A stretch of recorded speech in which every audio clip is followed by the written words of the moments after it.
it may be peeing it down, but I couldn't come to Windsor Castle and not tell you about the right royal scares that you might get if you go inside. Some that have been witnessed by living members of our royal family even today.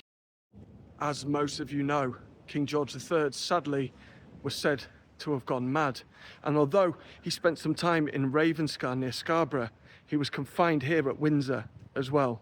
Now, you may think that it would be noises of torment and tragedy, screams in the night, but no, you're wrong. Actually, his soul seemed quite contented, and that it is said to be seen looking out from the room where he was confined when the guards are doing their parade, as if inspecting them and giving his approval.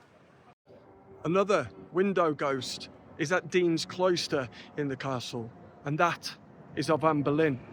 She's said to be seen looking out the window, weeping, probably knowing what was about to come before she was sent to the Tower of London. The most famous ghost that is still regularly seen is that of King Henry VIII himself.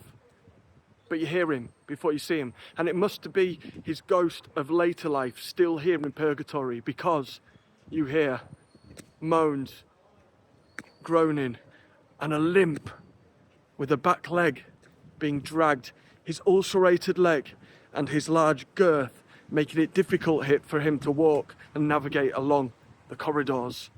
But there's one more. Queen Elizabeth, the Virgin Queen, is said to be seen.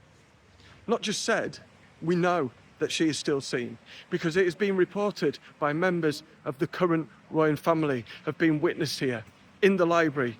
First of all, there is a bare wooden floor, and you hear the footsteps. And suddenly, from the footsteps, an apparition becomes into full appearance, wearing a black shawl with a black veil over her eyes. She's still seen regularly. Now, is it residual, or can she communicate? Maybe we'll never know. Of course, it's not in the castle, but there is one other ghost that is said to haunt the great park behind the castle, and that is of Herne the Hunter. Herne the Hunter worked for King Richard III, but he was injured and then betrayed by the king.